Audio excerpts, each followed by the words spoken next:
Give it just 2 seconds. Yep, it's popping up now. Okay, good. Uh, okay, very good. Good evening, everyone. Welcome to another gathering organized for you by Community First Solutions. We're thankful for all the participants who joined. Others are obviously joining on the way. We've already had several of these Wednesday gatherings, beginning with what to do when you're stressed out, following up with building your own candidate. Last week, get the police knees off our necks. And this week, the war on African-American education, critical race theory. While it's not in the news as much anymore, because we know the purpose is served in last year's election cycle, they're trying to shift to something different this election cycle, the right wing. But these battles around education are still taking place today. And in fact, they were taking place before the term critical race theory became popular even. That was the buzzword that was used last year, but they were already talking about book bans and all of that. And we all know there's been a generational struggle around education for our young people. I go back to the days, I look very young, I do go back to the days when we were in the fight for African-centered curricula in our school systems. And when that was too radical, people wanted multicultural curricula. Fact of the matter is, neither one of them came into being, but our enemies are pushing curricula that exclude diversity, particularly people of color, gender, sexual orientation, all of that stuff left out and being erased out of history. So tonight, for the first few forums, it was 2/3 of this Community First Solutions team. The first two forums were Kadada Gray. The last week, Get the Police Knees Off Our Necks, was yours truly, Reverend Mark Thompson. Tonight, though, we're blessed to have leading the conversation, the founder of Community First Solutions, and the one who also had the great misfortune of inviting me to join him to work with him on this project. We welcome our brother to lead us now, Critical Race Theory, the War on African-American Education. Our brother, you all know and love, Kevin needs no introduction. I just say we know what he's been doing all these years. And we know all of you are supporters and followers, and whenever Kevin calls, you answer. Why do we all answer Kevin? Because he's always been consistent in providing the information and resources that we need and the types of trainings that we need. Community First Solutions is going to be doing all of those types of things. So, but without further ado, for tonight, Critical Race Theory, the War on African-American Education, our dear brother, Kevin Miles.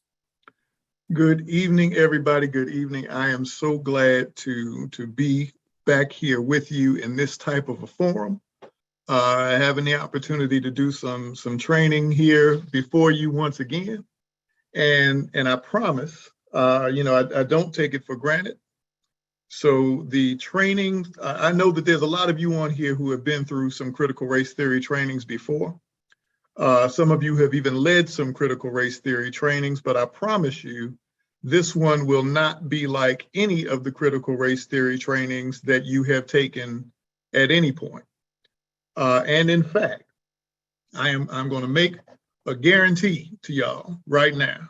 Brother Mark, I need you to make sure that we cool with doing this, because you let me know if I'm going too far. But if you don't learn something tonight, we're going to give you your money back. Brother Thompson, let me know if we're able to do that, but I'm going to give you a money back guarantee. If you don't learn something tonight, we're going to give you your money back. All right, so ladies and gentlemen, I'm going to go ahead and share my screen. Give me 1 second here. And like I say, my goal is to make sure that y'all get something out of this training that you have not gotten from any other critical race theory trainings. Give me 1 second. Don't y'all be looking at all my icons that are open.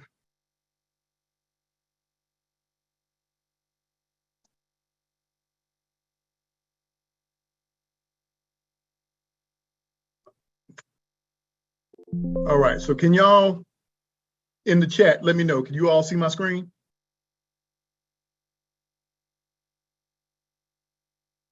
All right, so we are going to go ahead and get started. And like I say, this is going to be kind of interactive. So I got some questions for y'all. I got some things that I want to hear back from y'all, and just let me know when we get to those points. All right. So let's go ahead and get started. Critical race theory and the war on African American education. I want to begin by sharing with you all this quote from Sun Tzu. Some of you are familiar with The Art of War. If you have not read it, I do suggest that you all do read it. It says, if you know the enemy and you know yourself, you need not fear the result of 100 battles. Y'all are seeing some black boxes. Hold on for a second. I'm gonna stop screen sharing and then pull it back up and see if I can't fix it. Arabella, you still seeing it? Let's try it this way. Hold on, because I want to make sure.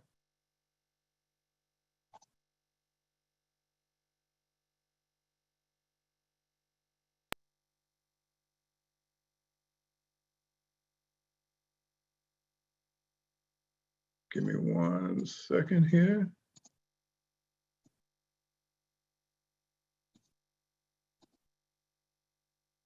All right, can y'all see the screen now?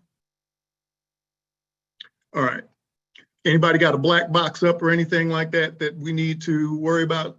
Can everybody see the full screen? Okay, good. All right, so like I said, the next slide, if you know the enemy and you know yourself, you need not fear the result of 100 battles. Part of the problem that we have with addressing critical race theory, and this is a big problem, and I want us all to be aware of this, is that we are being drawn into a proxy battle, and we are not fighting the right war in the right way. And I'm going to go a lot more specifically about that. But in so doing, I want to begin by asking you all, what is critical race theory? I want you all to tell me what you think critical race theory is. Now, you can do it one of two ways. You can type your answer in the chat if you want to, or if you would like, raise your hand. Use the raise your hand function. And if I see your hand raised, I'll go ahead and I'm going to turn on a couple microphones and allow you to answer the question. I won't pull you on screen, but I'm just going to open up your microphone to allow you to answer the question. So I'm going to start with Regina Stell. Regina, your microphone is now open. Can you tell me, what is critical race theory? It's my understanding that it is something in law school that they use to teach them the defense to condition a jury to what predications that African Americans may have been exposed to. And it was just to let the jury know this may have an effect on what they're trying them about. So it was just my understanding, it was a theory in law school. All right, thank you very much. Is there anybody else? I'm gonna ask, let me see, Stephanie Stewart. I'm gonna allow you to talk. Your mic, oh, no, wait a minute, hold on. No, I can't bring you on, I can't open your microphone. So Seneca Bach, your microphone is now open. Would you like to answer the question? What is critical race theory?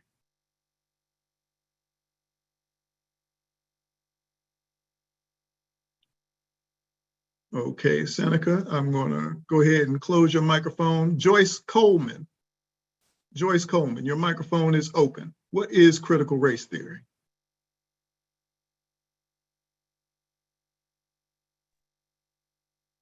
It's taught in the law schools, I believe, and being a retired educator, I never experienced having that to be taught. All right, thank you very much. And you are right. You are right. Critical race theory is a legal concept that is taught in law schools And here's why this is important, because I want you all to understand, here's how we are getting played, right? You guys familiar when we were back in school and we learned about homonyms and how a homonym is a word that, you know, has the same spelling, but it has two entirely different meanings. What's going on right now is the folks on the right are using, basically they have turned CRT into its own homonym. So let's talk about what that means. On the left, you see we have the critical race theory definition that we know, right? The one that we are all familiar with. It is a legal framework that examines the intersections of race and the ways that the law and legal institutions maintain social, political, and economic inequality.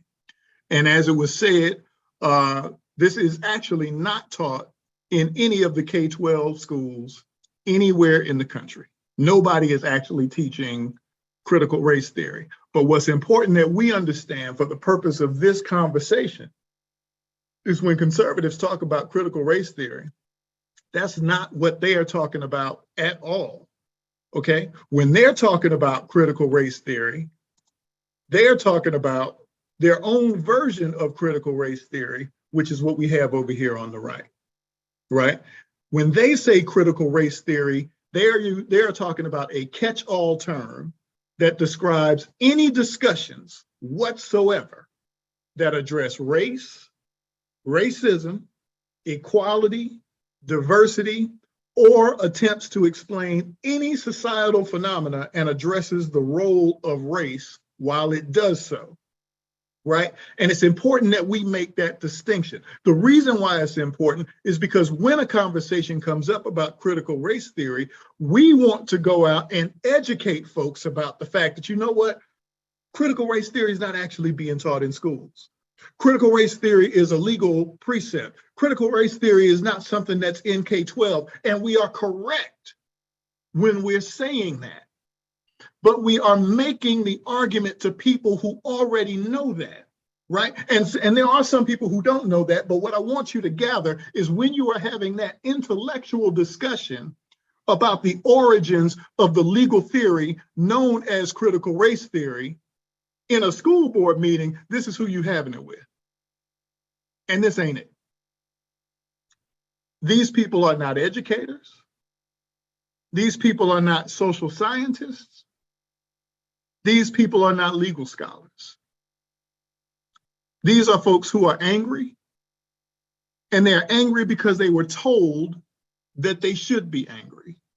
They are angry because they were told that something terrible is being taught to their kids. They can't even articulate what it is necessarily that they believe is being taught to their kids, but they've heard that it's bad.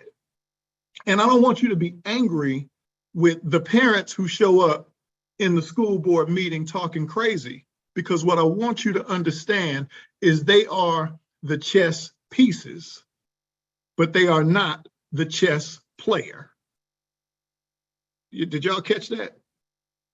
Y'all catch what I said? I'm gonna say that one more time. These folks who are showing up in these meetings, these are the chess pieces, but they are not the chess players, right? So you showing up while these folks are in there howling and screaming and acting a fool, and you want to have a conversation about the legal origins of critical race theory, and all they know is they heard that y'all told their kids that they was a racist. And so they want to take over the school board and they want to change everything. And while we're having all of these peripheral conversations and battles going back and forth, the actual chess players on the other side are getting what they want. And that's what this conversation is today, because I want us to have a real conversation about what that is. So let me ask you all, why do you all think critical race theory has become the hot button issue that it is? You can go ahead and put that in the chat, or hold on, I'm gonna lower the hands. And if you want to answer this question live, why do you think it's become such a hot button issue? Go ahead and raise your hand. And if I see your hand, I'm gonna go ahead and open up your microphone. Michael Williams, I'm gonna open up your microphone.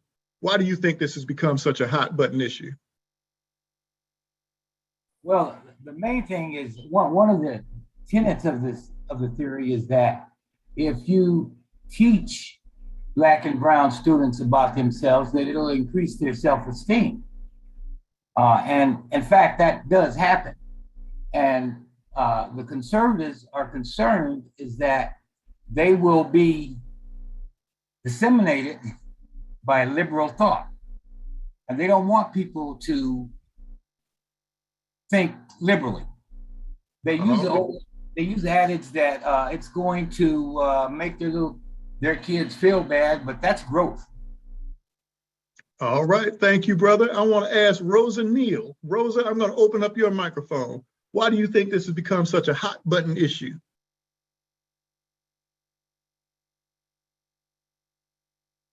Rosa, if you're talking, you're on mute.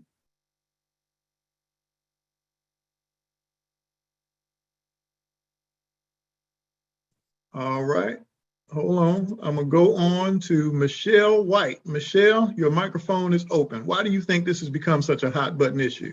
Hi, I live in North Idaho, a very predominantly white area, and it's used as a tool in a lot of elections to push an agenda that saying the schools are teaching racism and different way of thinking. And so they use critical race theory as a talking point in something that isn't even being taught, but it's being pushed in our community that it's being taught, and they're talking about it in a different context than what critical race theory really is. So just some agenda. Thank you so much. So both of them, y'all were on this, right? Y'all were on this. So let's talk about why this has become such a hot button issue. I want to introduce you all during the course of this training to a few people. How many of you guys know who Christopher Rufo is? If you've heard of Christopher Rufo in the chat, just go ahead and say yes. If you guys heard of him, okay. Christopher Rufo, young guy, millennial, senior fellow at the Manhattan Institute, right? Let me tell y'all what Christopher Rufo said. Yeah, he is a conservative activist, right? Christopher Rufo made this tweet that said, "We have successfully frozen their brand, critical race theory, into the public conversation, and we are driving up their negative perceptions. We're going to turn it toxic and put all of the various cultural insanities under that brand category," right? So when he refers to critical race theory, he's not talking about the legal theory that started in law schools that talks about how race affects the law and policy. He knows that he's not talking about it. He knows exactly what he's doing. He is using critical race theory as a category, a catch-all category, and bragging about the fact that we have frozen their brand. Who is we? The Manhattan Institute have frozen the brand, and they are driving up the negative perceptions. But more importantly, what I want you to take from this slide, I want you to look at the brand category label and also look at the date. This tweet was made in March 15th, early spring in 2021. That's when the Manhattan Institute started bragging about the fact that they had successfully made critical race theory something that people were talking about, and they were turning it into a negative term and driving up those negatives and getting people upset and angry in the spring of 2021. So I want to ask you, if they were working on this from the beginning of 2021, and in the spring of 2021, they had just gotten the term out there, what happened in 2020 that they were responding to? That's what happened in 2020. George Floyd. You see this map right here? Every dot on this map is a city where there was a protest that had at least 100 participants in it. That's the whole country. And the thing is, these were protests and marches where you've always had some white folks and brown folks and all races who were interested in civil rights. But right after George Floyd, you saw people of all races coming together and marching in every segment of the United States in numbers the world had never seen before. This never happened in American history. And the threat of what this meant when you had people in the entire country of all races and classes coming together and affirming that Black Lives Matter. Groups like the Manhattan Institute got together and said, oh, we got to put a stop to this. We got to put a stop to this. So they came up with a concept that they would take this term that they knew nobody understood, and they would turn it into a category so that they could take all of the stuff that they didn't like, make it all turn toxic according to their language. That's not my language, that's their language. They were going to turn it toxic, right? And then include everything cultural that they didn't like under that brand category. That's what happened in 2020, the summer of George Floyd. So what happened after that?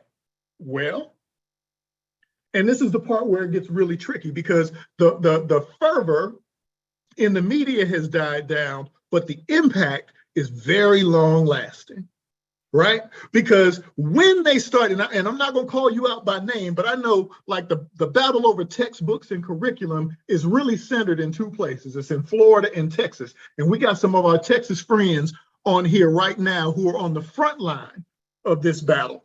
And what happened after they drove this brand category and turned it into this toxic thing that they were trying to push, they went right to work on coming up with banned terms. See these terms right here? These are the terms that they came up with, that if these terms appeared in a textbook, these are the terms that they would throw the textbook out for. When they start talking about, well, they don't want woke stuff in the curriculum. They came up with a whole list of terms, and I don't want you to get hung up on the words. I want you to think about the fact that these are concepts that they want to make sure that your children and grandchildren do not understand. Why? Because they want to make sure that this never happens again. So in order to make sure that this never happens again, they came up with a list of terms, things that they want to make sure that the next generation does not learn about. So why would it be important that the next generation doesn't understand what white privilege is? Why would it be important that the next generation really doesn't understand that some communities have been structurally marginalized?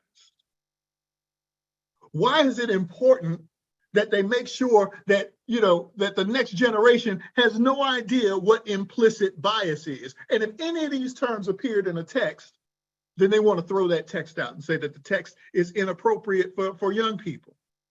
But think about what that means if you raise up a generation of children who really don't understand any of this stuff, a generation of children who are not familiar with anti-Blackness, right? Think about all that. And it didn't just start and stop in the schools, y'all. It's bigger than that. And that's the part, I'm not just telling it, I'm selling it. I want y'all to understand it's bigger than just the schools, because at the same time that was going on, 137 gag order bills were introduced in 36 states in 2022 alone to outlaw anybody teaching or learning about things that they called divisive concepts. What are divisive concepts? these are divisive concepts: inclusion, diversity, anti-racism, cultural appropriation. These are divisive concepts. And in 36 states, gag order bills were introduced to prevent anybody from learning or teaching about these concepts, right? So even though, like I said, the media stuff, and I see somebody said all the anti-LGBT stuff too, I'm gonna get to that in a minute. But all of the media focus died down when the folks stopped screaming and yelling so much inside of the school board meetings. But the stuff in the school board meetings was the sideshow, not the impact. The impact of this is not going to be felt for years. Yeah, somebody said the media is complicit. You are absolutely right. The impact of this is not going to be felt for years, because this is an effort to change what the next generation understands about the context of their own lives. Y'all hear me? This is not about CRT. This is an anti-diversity campaign. This is a multifaceted, well-financed effort to force a cultural shift from the bottom up that will rewrite history, recenter whiteness, and protect and secure the benefits of social inequality. I'm gonna read that again. I wrote it, it's pretty good. This is a multifaceted, well-financed effort to force a cultural shift from the bottom up that will rewrite history, recenter whiteness, and protect and secure the benefits of social inequality. Now I want to introduce y'all. I know I got some of my Texas friends on here and some of my Dallas friends on here. I'm gonna introduce y'all to somebody else. I want y'all to listen to this video. Let me make sure that y'all can hear the sound on this. A far-right Christian cell phone Y'all hear the company audio? is leading a Texas school board shakeup. Just last year, Patriot Mobile made it their mission to restore what it calls conservative Christian values at all levels of government. They first focused on school boards, spending more than $600,000 to help 11 candidates. All 11 won, and they took over 4 different school boards in the Fort Worth suburbs. NBC News senior investigative reporter Mike Hicksonball joins us now. Mike, first off, just briefly, I mean, how did this company pull this off? Well, the company Patriot Mobile at the beginning of this year created a political action committee called Patriot Mobile Action. As you mentioned, they gave that PAC $600,000. They found 11 candidates who they supported in 4 school districts.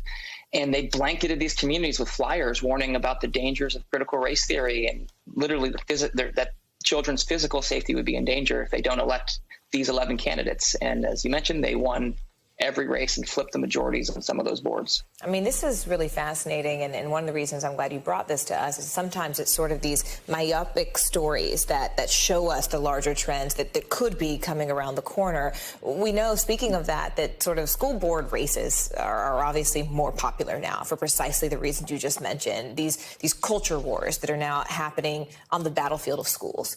Is this sort of a blueprint that people in other parts of the country are now looking at as sort of a loophole, as a way to control the education system? I think absolutely that there are groups all over the country who are doing the same kind of work that Patriot Mobile has done in Texas.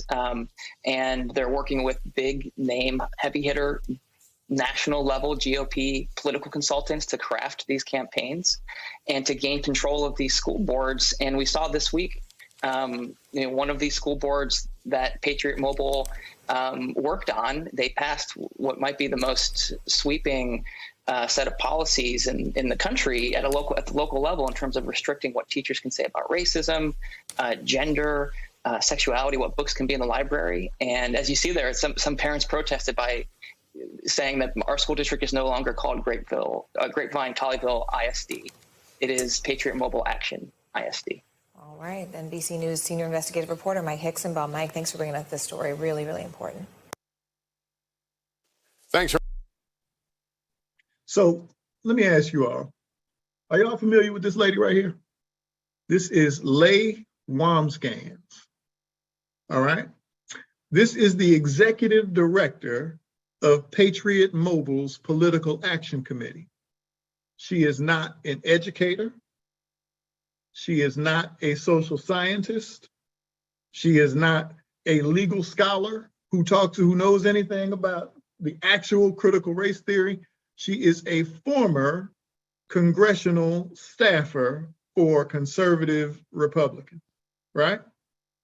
So what have Patriot Mobile's Political Action Committee, other than coming up with hundreds of thousands of dollars and taking over multiple school districts, what else have they been involved in? Well, let's take a look. Patriot Mobile has been very active at CPAC. Patriot Mobile was involved in the campaign to overturn Roe. Patriot Mobile has been sending out flyers like this, trying to convince white parents that critical race theory is some dangerous thing that's going to come and hurt their children. And then my favorite picture, and this was actually shown in that video, this is how they can put stuff right in front of you without context, and you don't necessarily know what they're showing you. This picture right here this is Leigh Wamsgans sitting with this gentleman whose name is Jack Posobiec. Now, Jack Posobiec is another figure who some of you may not know, but here's another picture of Jack Posobiec right here making his white power symbol. Jack Posobiec is well known as one of the Pizzagate guys. You know, he was one of the QAnon guys way out there in the crazy areas of Trump land. But he's also a white nationalist. And so you've got to ask yourself the question, why would a white nationalist be linked up with a former congressional staffer who's running a political action committee with hundreds of thousands of dollars in an effort to take over your local school boards? And the real question is, if you have congressional staffers and white nationalists with hundreds of thousands of dollars who are out there taking over school boards, why are we not upset about it? Why aren't we talking about it? There's an answer to that. The answer is we think these campaigns are local, but they are not. These are not local campaigns, ladies and gentlemen. Here you see Steve Bannon, who has talked about this campaign in an interview with Politico, where he refers to this. He said, as far as they are concerned, CRT is the Tea Party to the 10th power. Because in their view, in the view of these ultra MAGA Republicans, this is an effort that they can use to regain power. This is an effort that they can use, and I don't want to even frame it so much. Let me back up, because I don't even want to frame it necessarily from the standpoint of partisan politics, because it's bigger than partisan politics, right? This is about white nationalism. Because the power that they are trying to accumulate is not power so that they can win elections. The power that they are trying to accumulate is to make sure that this does not happen again. This is what threatens to change the future of the country. I see Greta wrote white Christian nationalism. Let me say something about that term, Christian nationalism. It is unpopular. They can't get away with talking about white nationalism publicly, so they always have to come up with terms that they can hide behind. And initially, they came up with the term the alt-right, which really was very illustrative, because it told you everything that they thought they were in the beginning when they said that they were the alternative right wing. But after January 6th, everybody kind of knows what that was about, and the Oath Keepers and the all those folks. So the mask fell off. So now you got to come up with a new term that you can hide behind. And the term that they are using is Christian nationalism. But we owe it to ourselves to call things by their proper names, right? This is about white nationalism. And the purpose, when Steve Bannon here starts talking about this is their route back to power, this is the new Tea Party, this is how they're going to generate enough anger to fight back. What they are trying to fight back against is this type of unity right here that we saw for the first time in the United States. They painted Black Lives Matter on Pennsylvania Avenue. Think about that. They made Black Lives Matter Square down the street from the White House. And in every one of these states around the country, hundreds of people got together and said, you know what, we gonna make a change. They were even calling it the racial reckoning. So all of these folks got together and said, hey, you know what, we're gonna have to stop this. And why? Why are they trying to stop it? I want y'all to really get this. Because like I say, I'm not just telling it, I'm selling it. I want y'all to hear what I'm telling you. Now I'm gonna take y'all way back. When Rome defeated Carthage, they came in, they defeated the Carthaginians, and then they went out and they salted the fields. Have you guys ever heard that term, salting the fields? When the Romans salted the fields in Carthage, they literally went out and poured salt on the crops and all over the areas where they would farm. And the reason why they did that is because pouring salt on the ground dehydrates the soil, and it makes it so that the next season you can't grow crops. It is a manufactured famine, right? So they wanted to make sure that they destroyed the Carthaginians' ability to feed themselves in the future to keep them weak. What they are doing right now through this campaign is salting the field. They are salting the field by making sure that our children and grandchildren don't understand things like diversity and structural racism and restorative justice and equity and white supremacy and cultural appropriation. And they're doing it to make sure that our next generation of activists do not grow. This is a long game. We're thinking that this is something that a battle that was fought and it was over. That's how you lose. That's why Sun Tzu said, if you understand the enemy and yourself, you need not worry about the outcome in 100 battles. But we've got to understand the enemy, and they are playing a very, very long game.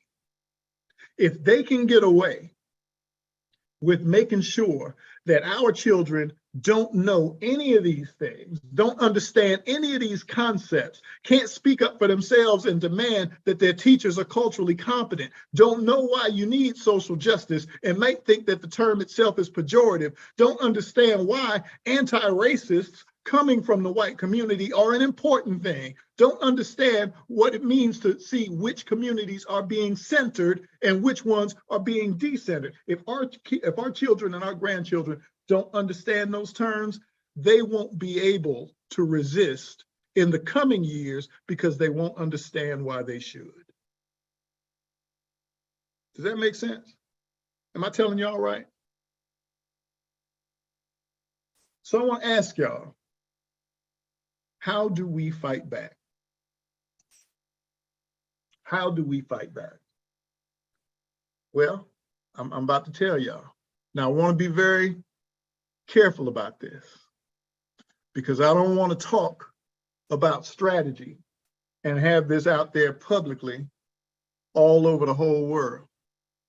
So I'm gonna pause for a second and I'm gonna say to the folks who are joining us on Facebook and on live stream, well,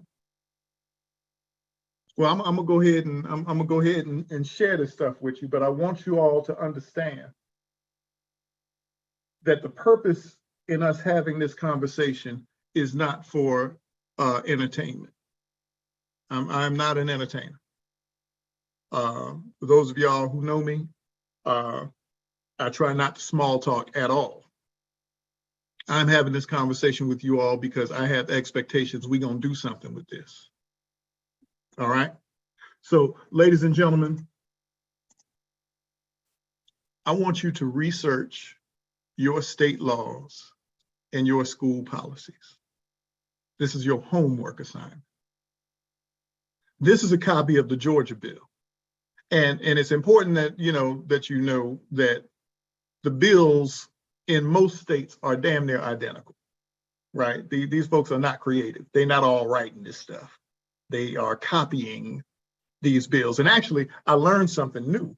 There's a program that lazy legislators can use where they can take, you know how they used to come out with the bills from ALEC, Brother Thompson, and the ALEC bills would spread all over the country. Now there's a new program for lazy legislators so they can take that ALEC bill, they can run it through this program, and it'll change up some of the wording so that if you search for it in a Google Doc, or if you search for it through Google or through a search engine, it won't pop up.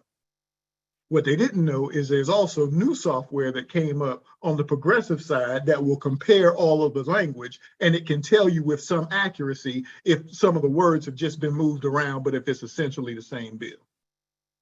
So all over the country, this same bill is out there. What I want you all to hear, because this is the part that this gets into strategy. Let's talk about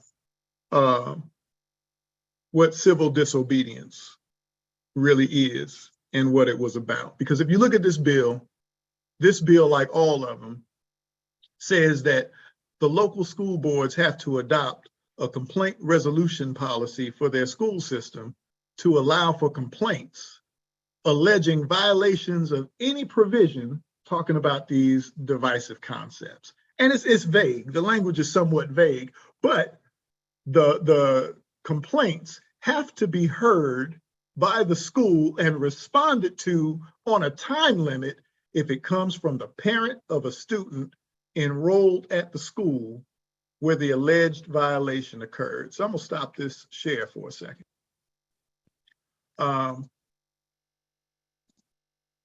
Now, Brother Thompson is as much a student of the movement as I am. But let me tell you all about civil disobedience and what the purpose was in folks going to jail back in King's days. It was not that they were going to go to jail just so that they could highlight the fact that it was tragic that they got arrested. They were going to jail as a strategy to overwhelm the jail systems. I want you to think about like the Birmingham, what became the Children's Crusade, but it didn't begin with the Children's Crusade. We've all read Dr. King's letter from the Birmingham jail. The reason why it was so somber is because when Dr. King went to Birmingham, they had organized and hoped that the parents and the workers and everybody from Birmingham were going to come out and they were all going to get arrested together and they were going to overwhelm the system. But the folks didn't come. King ended up getting arrested with just a couple other folk, right? Now, the follow-up to that, thankfully, James Bevel and others reached out to, what was the name? Shelley, the DJ, and some other folks, and they popularized the call. Yeah, somebody put the Children's March in there. They popularized the call, and then the young people in Birmingham came out, and they got arrested by the hundreds, and it overwhelmed the system. And the point of that is, if you have this unjust law, our civil disobedience should enact a cost on you to maintain this unjust law. So what am I suggesting? If your school district has a policy that allows for these folks to just go in and complain and get books removed from the library. And they had to do that. And I want you to understand why they had to do it. Because like I said, just that distinction I talked about between the chess pieces and the chess players. The chess players can't stay out there on the board. They need to be able to turn this over to the chess pieces. And once they create this mechanism so that ordinary parents can go in there and complain once they got them all ginned up and angry, and this goes to the LGBT question that came up earlier. Once you create a framework that says that any parent can go in there for any reason and complain about the books, which Lord knows you don't want to crowdsource your children's education to just anybody, but they've done that. So what happens is those people go in there and they complain about anything that they don't like, don't understand, fear, whatever. So they're going to pull all the books about, not just about race, but they're going to pull all the books about gender. They're going to pull all the books about the LGBTQ community. When you looked at that list of banned terms, you saw intersectionality was one of the terms that was banned on there. They don't want kids to even understand the idea of intersectionality. So once they come out and they open up that framework to say that anybody can complain about it, because we are still not on that, we're still making the whole argument about critical race theory as a legal precept and thinking that the conversation is over there. They're literally removing these books from our library. What we need you to do, we need you to research your law, figure out what the policies are for how you can complain. And if the law is written to make sure that no child should feel upset, no child should feel humiliated or have their feelings hurt by what's written in the text, then why can't we as African Americans go in there and complain every time your child is told a lie? If your child brings home a book and it tries to tell your child that slavery wasn't that bad, complain. Use their process. Pull all the damn books out. Overwhelm the system, weaponize their policies and use it against them. If this is what they want, that anytime a child or a parent is upset, that they can complain and the school district is forced to respond on a time limit, complain about every lie, every single one. Anything in that book that does not comport to your understanding of history, demand that the book be pulled. If we start doing this, clearly they can't pull everything, right? But it will force the crisis that brings us back to the table to have a conversation about what our education is supposed to be based on. Because if you don't want to pull books, when we start complaining that, you know what, George Washington did tell a lie. Yes, he did. And he didn't have dentures that were made out of wood. He pulled those teeth out of African people's heads. And my book doesn't say that. My book is lying. And this makes my child feel some kind of way. I feel some kind of way as a parent. I demand that this book be removed from the school. That's what the law says. And if we can start to navigate and move in that kind of way, we can start to refocus this conversation in another direction. So I'm gonna pause here, ladies and gentlemen, because I know I have said a lot. And Mark, I'm gonna go ahead and give you, I'm gonna make you the co-host. And if you wanna handle like any question and answer, let's go ahead and take some of those right now. All right, folks, for those of you who have questions, I'm looking in the Q&A. Michael Williams, are you still in here? Let me see if I can find Michael. He might be somebody good to bring up to get us going. This has been an incredible presentation, ladies and gentlemen, has it not? Let me see, Michael Williams. No, I think we lost Michael. Let me see. Sharmia Jones, are you still here? Not seeing her either. So look, those of you who are still here with questions, raise your hand. Can I see if people's hands are raised, Kevin? Yeah. So I want to. How does that come up in the list of participants? If you look at the list of attendees, you should see the hands. Okay. I'm in here. Anyone who has a question for Kevin, go ahead and raise your hand. I'm not seeing any yet. Are you seeing any? Yeah. Oh, there we go. I said, there's Michael right there. Okay, okay. So now I want to, Michael, go ahead and ask your question. Let me see if I can get you up here. Can I get him on screen? Hold on. Promote to panelists. There we go. Michael, you with us? I think you muted, Michael.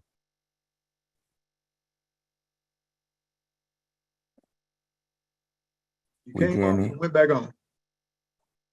Come on, Michael. See, you get on mute so we can get your comment or your question. Going once, going twice. What I wanted to really didn't have a question. What I wanted to say is that we need to go on and to take the offensive. Okay. You know, I'm sitting here looking and we have over 100 people plus on this call. 600 people plus. All right. So, okay. And so it's my idea is that, you know, we have people behind us, not just Black and brown people. You know, we could go on and start a referendum and do this nationwide. We got to do it locally. But we need to take legislation out of education. You know, let them vote on funding and what have you. But when it comes to curriculum, we need to let the superintendents of public instruction do the job. Okay. And not our legislators. Kevin, you want to respond? You know, I'm with you. And that's like I say, and this is how we start. But the first thing that we need to do, I need everybody here, wherever you are, to research your local policies. And we need you to, we're gonna have to fight back. I mean, and when I say fight back, I mean, you're gonna have to get in the fight. And the first step, we need to break the system. I'm gonna tell y'all a quick story. I lived in Wichita, Kansas, back when all of the voter ID legislation started coming out. We actually beat voter ID back a couple times. But the first time they came out with voter ID, they were telling everybody that, you know, it's not a big deal because you can get a free ID card and all you got to do is just go ask for it. We knew that that was a lie, but we also knew that they wasn't prepared to be called on it. So we needed to overwhelm the system. So we got a bus and we filled it up with people and sent it down to the DMV and asked everybody to go in there and demand their free ID card. And what happened was a lot of them folks who worked at the DMV didn't even know what the policy was for giving out free ID cards. They damn sure didn't have any instruction on how to do it, and it broke the system.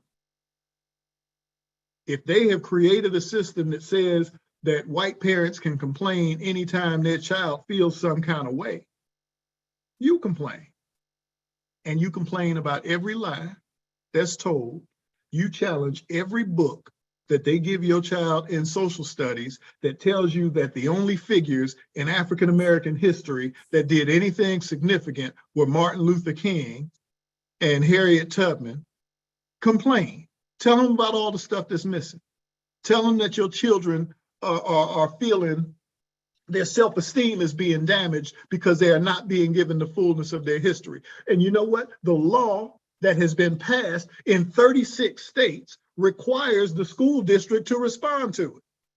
So weaponize that. Use that against them to force the system to reckon with us. All right. Thank you, Michael. Next, we've got Shirley Evans. Rebecca Henderson, I was trying to promote you to a panelist so you could ask you a question. You declined me, though. But let's go to Shirley Evans. Shirley, you got your question? Need you to unmute. Okay. My question is, here in Cumberland County and as a retired educator, what can the local branch do to get our members to start this process in our local communities? Okay, here's what needs to happen. Now, all of us, regardless of what organizations we belong to, These laws are written specifically, the language, and I should pull that back up, but the language specifically says that, especially if it uses the language from the same source that Georgia did, the school districts are not even required to respond to a complaint unless it comes from the parent of a child that attends that district.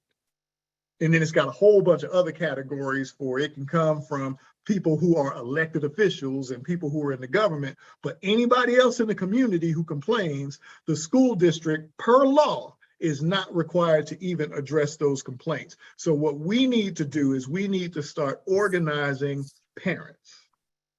And that might be something that you can do through an existing organization. It might be something that you have to do on the outside. But the only way that this gets done is we have to get Black parents to get together and be a part of this. And I'm gonna pop a sign-up sheet up on the screen.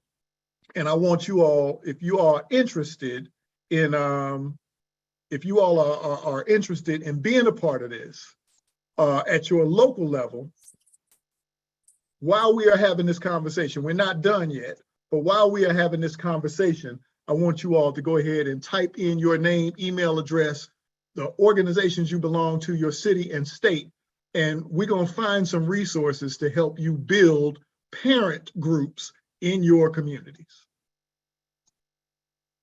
All right. Todd Pipkin, you're next. Your question. Todd, you still with us? Yes, good evening. Can you hear me?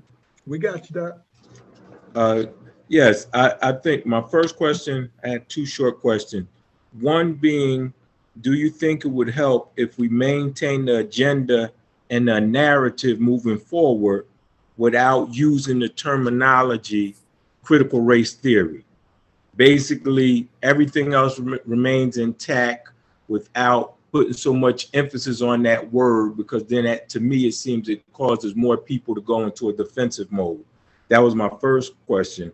And the other one was, I think, and I just want your feedback on this, I think one of the real concerns is that the white establishment, the powers that be, if you will, have the biggest concern that if this is pushed forward, then the younger generations will have a sense of compassion and even consider implementing things like reparations, which may be in the form of land and state free college and university educations for those of us of color as a form of reparations. Thank you. Okay, so let me answer your first one. To your first question, should we call it something other than CRT? Yes. And it was in a slide, and maybe I didn't highlight it enough, but I believe that we need to call things by their proper names. And this is really not about CRT. We need to make them address it for what it is. This is an anti-diversity campaign, and we need to call it an anti-diversity campaign. And you are absolutely right that one of the fears is that the young generation, if they are properly educated, they may be more sensitive to these issues and take us even further forward, which when you go back to that list of banned terms, the amazing thing is one of the banned concepts is called social and emotional learning. Now, why would you want to ban social and emotional learning? Social and emotional learning doesn't even have a historical component. It's basically just instruction to make sure that young people know how to listen to and relate to each other. But they want to make sure that our kids don't have that. Why? Because they want to make sure that they can learn from each other. Brother Curry? Brother Curry, you there? Trying to mute him. Look like he might be frozen. Folks, if I'm promoting you to panelists, that's because you have your hand raised.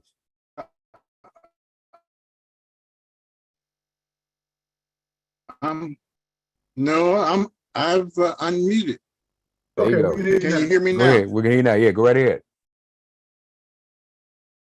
Okay.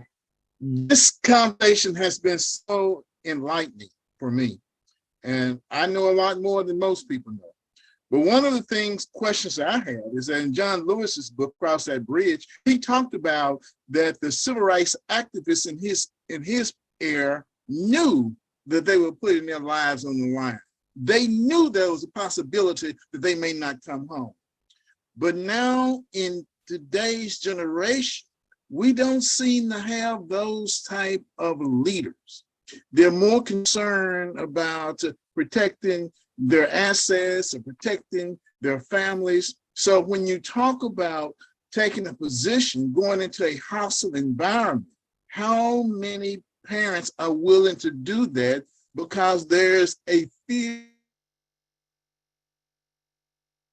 I had to go before a board, and when I talked about the biasness in the property tax evaluations, that whole board turned against me very quickly. But that was fine with me because I could stay in the heat. But can the average parent, at my age, I don't have any kids, but can the average parent stay in that heat when you go before a board or trying to do some research to object to the policies of the school? All right, well, I'll tell you this. Well, so far, we put our sign-up sheet. We got almost 200 people who signed up and said that they're willing to do it. That's right. And I will tell you, but to your point, Brother Curry, you are absolutely correct. That fear is something that we got to reckon with. And most of us carry that fear unconsciously and don't even realize that we have it until we are called upon to do something that puts us out there at risk or in jeopardy. But ladies and gentlemen, if you're scared, do it scared. Do it scared. It don't matter. You know, even if you die, you won't stay dead. Well, if I could add to that, Kevin, Dr. King said fear of something happening to you in a case like this is really the death of the spirit. So there's more than one way to die. We can die physical death or we can die spiritual death. And he said, when we give in to fear, Dick Gregory used to say fear and God can't occupy the same space. But Dr. King specifically said, if we give in to fear, then our physical death is just a belated announcement of an earlier death of the spirit. He was saying that to people because people's homes are being bombed, people are being lynched. He said, if you fear that, you really are already dead. I want to put that out there. Also, I put in the chat the latest Pew poll on reparations since Brother Ty brought up reparations. Majority of those polled, and there's a lot of division. Some of the same personalities, let me say this quickly, Kevin, if you don't mind, who Kevin pointed out, some of these same European personalities that are stirring up all this trouble in CRT, also stirring up trouble in the reparations movement with fake Black social media accounts. And some of these social media accounts are stressing only lineage-based reparations. That is, only those of us who have the actual documented evidence of our previously enslaved ancestors, which most of us don't have. That was the effect of slavery, one. And who also saying the only form of reparations, absolutely the only form, have to be cash payments. But I just put in the chat in my link, if you look, a Pew poll, which showed that a majority of African Americans, when polled on reparations, favor reparations going toward educational resources, including scholarships and financial assistance, more so than cash payments. Now, in a COVID economy, during inflation, you give all of us a check, where's that money gonna go? That's not building generational wealth. So the brother mentioned education, and we're talking about education in the context of reparations. Check that poll out because people are talking about that as well. I put the poll in there again. I just put it back in there, the link, so you can see it yourself. Diana Walker, God bless you.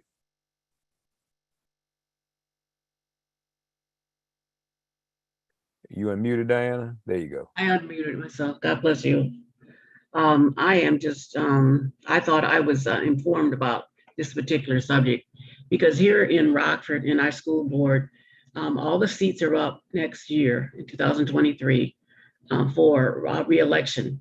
And we have had at least 3 PACs formed. And we have traced some of the money back to the Chicago suburbs that are coming here funding these PACs, the slate members. And what we're trying to determine is what the background of these people that are on the slate. But we know where the money's coming from. And that's what the problem is. That, I mean, what can we do about that when we know that these PACs are actually being formed and this is happening? How do we counter that type of movement? Tell the truth. Thank you so much. Tell the truth. That's what we got to start doing. We know where it's coming from. We know what it is. We know that this is not about critical race theory. We know this is an anti-diversity effort. And the reason why they use all of these other little terms is because they know that the public would not support them if they were honest. And if we know that you've got all these folks coming out of Chicago who are putting up this money so that they can influence the school board, and whether they call themselves Christian conservatives or this, that, and the other, and they're concerned about CRT, you need to publicly go out there and say that this is about ending diversity efforts inside of our schools. The policies that they are against are diversity policies. Social and emotional learning has nothing to do with making white children feel bad about the sins of their fathers. And we need to change the narrative. We we make the mistake of giving folks a pass when we know that they're lying about stuff, right? And after the fact, we have the conversation, but we've got to have the conversation up front. Y'all are pumping this money into a school district where you don't even live. Why? It's not about CRT because it ain't got nothing to do with CRT. This is about an anti-diversity effort, and make that the conversation every time it comes up. Thank you. Sauda Baraka. Yes, hi. I want to thank you all for doing this. This is fantastic, and we need to take action. I was a parent leader for 25 years before becoming a 12-year elected board member. And I have to say that one of the biggest issues we had, and we're an urban community in Bridgeport, Connecticut, we had folks that look like us, Black and brown people, causing us more disturbance than anyone else. A district of 98% of the students are Black and brown. How do we deal with these people? We vote them in, we vote them out, but folks vote them right back in. We were the second of 2 districts in the entire country that voted to require African American studies and Latinx Caribbean studies as a requirement for graduation for our students. It took 12 years to do it. And we had folks on our board that looked like us. We had a superintendent that looked like us. We had administrators that looked like us. The fight is just overwhelming sometimes, but we continue to have that fight. That's why I'm so happy to hear that this is something you're presenting, something that folks are interested in doing, because this is real. This war is real. But how do we get our own folks to stop buying into the larger society effort to destroy us? We've got to do a better job of going back to old school organizing. One of the things, and this is a whole long conversation, we could do a whole session on this, Brother Mark. One of the things that has come out in recent years as social media changed the way that we communicated was a reliance on quick social media contacts as a substitute for activism. You can pull a march together really, really fast using social media, but that's not the same thing as organizing the way that organizing used to be done, right? Before Brother C.T. Vivian passed, I had a few opportunities to sit down with Brother C.T. and just take him out to lunch. And he always talked about the fact that they knew what they were doing because they studied. They took time. Everybody knew the issue. He said they learned that stuff. He was telling me about Diane Nash. He told me about Highlander. He told me about all of these folks sitting down and learning this stuff. And you know what? We've got to create those kind of spaces where we can educate each other about the issue. Like I said, I gave y'all a money back guarantee. If you didn't learn something here tonight, we were going to give you your money back. I'm hoping we ain't got to pass out a whole lot of checks, Brother Mark, but I didn't want to talk to you all I'm trying to model the kind of organizing that we need to do, which is to come back and say, you know what, I'm gonna do the research and I'm gonna present it, right? And like I say, I'm not just gonna tell it, I'm gonna sell it, right? Because I want you all because what we're doing here tonight is what we're gonna have to replicate in each one of these communities. Some of these folks who look like us, we're gonna have to win them over, because some of them think that they understand the issue, but they don't. I was just at a national conference, and Brother Mark was there at this national conference, and I don't know how many of us, activists, Black folks, young Black folks, I heard sitting there talking about how we don't need to worry about CRT. CRT ain't this, that, and the other, without realizing, you know what, you don't understand the war that you in. You don't know the battle that you fighting. This ain't got nothing to do with you. They ain't concerned about you. They concerned about your children. And if you ain't figured that out yet, by the time you do, you will have already lost. But the challenge is on us to create the spaces where we can educate each other about this. Brother Kevin, you want to take these two more, or you want to go longer? These will be the last two. All right, wonderful. Because I want to be mindful of everybody's time. Greta, come on up. Your question, please. Greta, you with us? I am. Hi. I want to know how I can get a copy of this recording to present to our school board. This is on all social media. It's on, if you go to Facebook, Community First Solutions, this is streaming live right now. So the video will live there. It is also on all of my social media, Make It Plain and/or Mark Thompson. Just look for it, Community First Solutions, and you will find it very easily. Community Critical Race Theory, the War on African American Education. Look for that and it'll pop up, Critical Race Theory, the War on African American Education. But it's on Community First Solutions Facebook, and on my Facebook under Mark Thompson, Make It Plain Facebook. It's everywhere. If you have any problems though, just reach out to us finding it. Great presentation. Thank you very much. Thank you. Thank you. She's gonna show it to the school board. That's all what right. I'm talking about. Amen. Dr. Collins.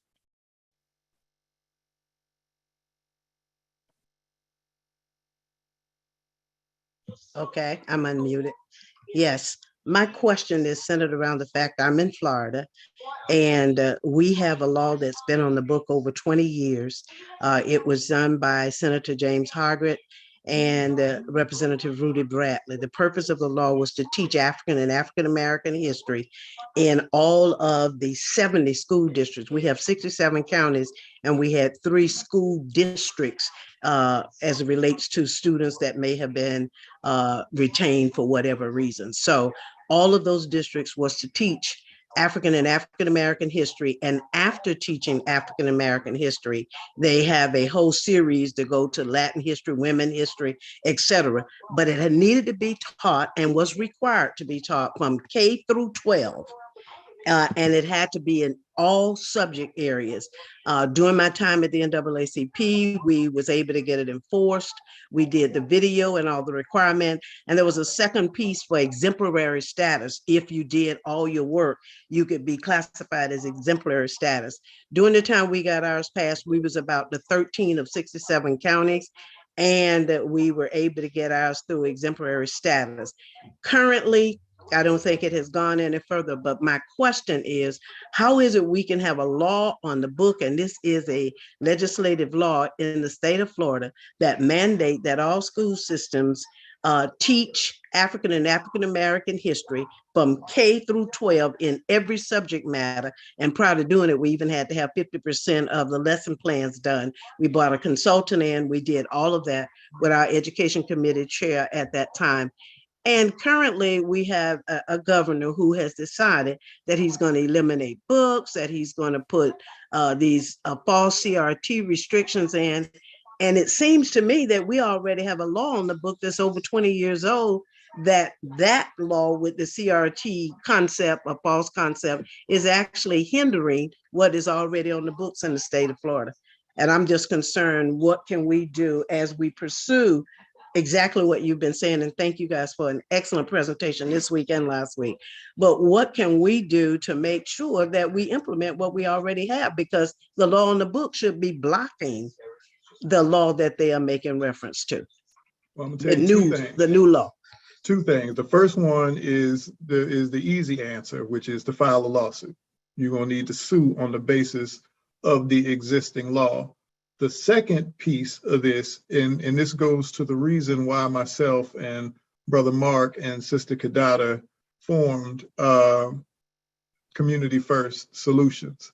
We're gonna have to teach our community how to fight again. You know, we're gonna have to teach the community how to fight again. Some of y'all know me. I have been an activist in a lot of organizations. I've been around doing this stuff for about 30 years.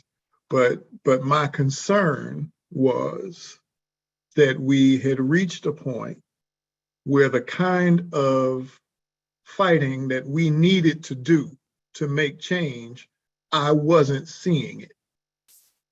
And I don't know ultimately how much of a difference these 6 hands can make between my hands, Brother Mark's hands, and Sister Kadada's hands. But I am committed that for the time that I have, that this is what we're gonna do. We all need to be committed to this. We're gonna have to teach our community how to fight. We knew how. And when Brother Mark talked about fear, I'm gonna give y'all my thing, and if y'all use it, y'all better give me credit for it because it's mine. But fear is faith in your enemy. Fear is faith in your enemy.